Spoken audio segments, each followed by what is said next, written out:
Tighnari gave us since we already watched it. Oh, it smells amazing!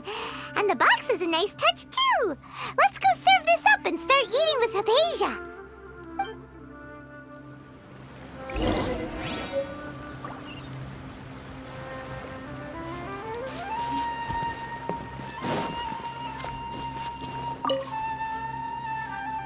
Are you already finished cooking? Smells delectable. I'm truly thankful whenever I can enjoy a proper meal like this. Cooking really isn't my forte.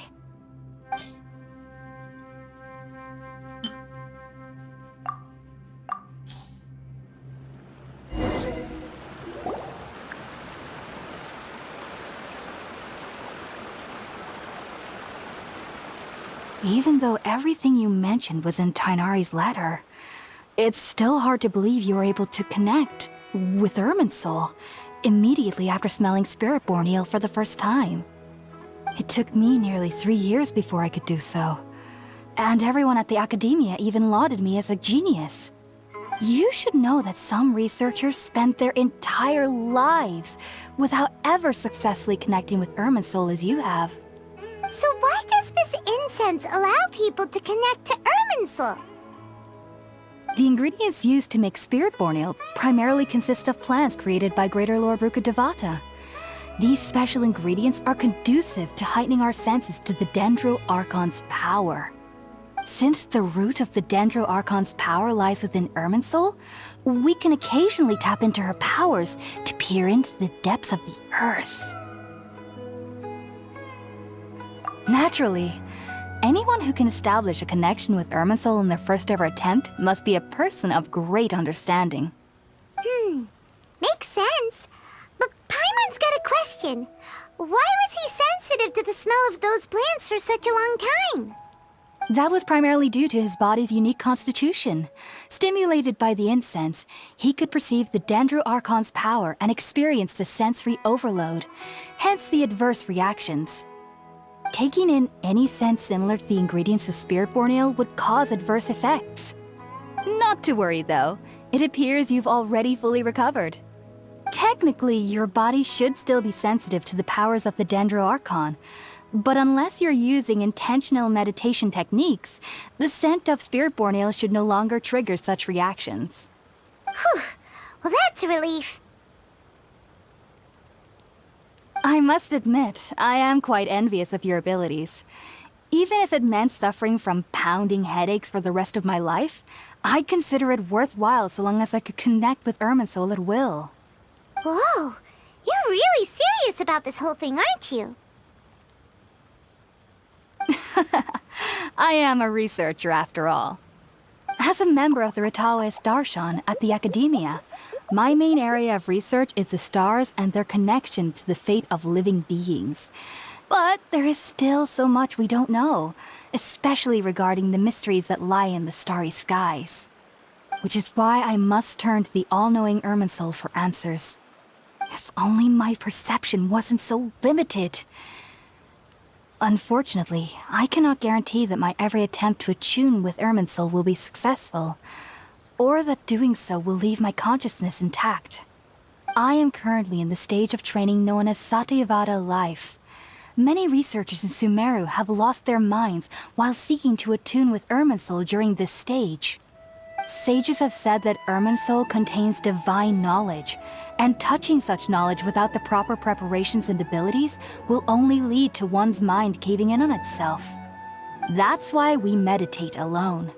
We need to ensure that our minds will be calm while minimizing the possibility of involving anyone else.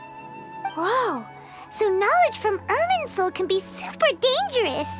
Aren't you afraid of the risks, Hypasia? Of course I do. Especially during nights that are pitch black with no moonlight, and dead silent without even the sound of insects. However, I've been feeling better as of late. I don't get as scared anymore knowing that I have a little neighbor living nearby. I believe that being able to see them is a sort of blessing from the Dendro Archon.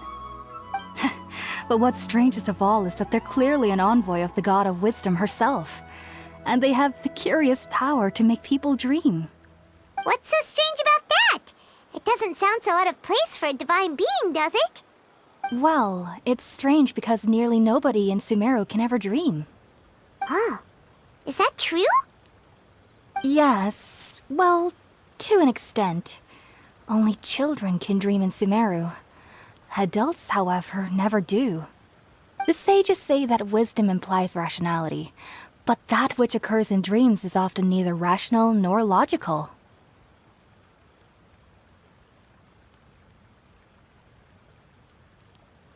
Yes, if one struggles with anxieties, those emotions could influence their dreams. The fact that the people of Sumeru do not have dreams is seen as a blessing by the sages.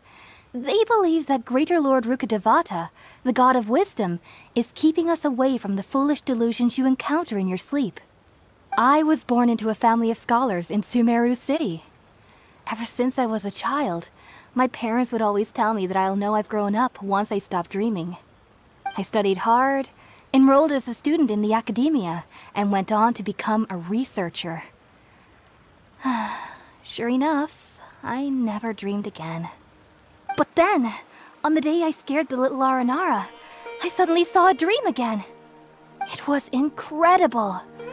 Though I don't exactly remember what I saw, I clearly recall the feeling. I suddenly felt like I was a child again. Back then, I was foolish and ignorant as any youth would be, but I was free of fear. Maybe dreaming isn't as bad as we've made it out to be. Just be sure not to speak of this if you travel to Sumeru City. They'll look at you as if you've lost your mind.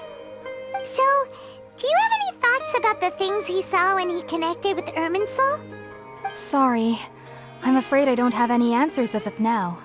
All I can say is that what you saw is a memory contained within Irminsul itself.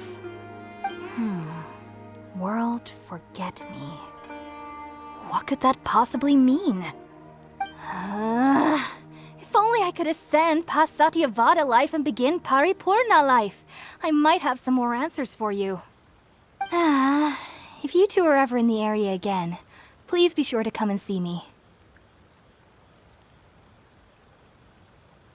There's no need to be thanking me. You two are my saviors. Besides, I'm already looking forward to tasting some more of your cooking.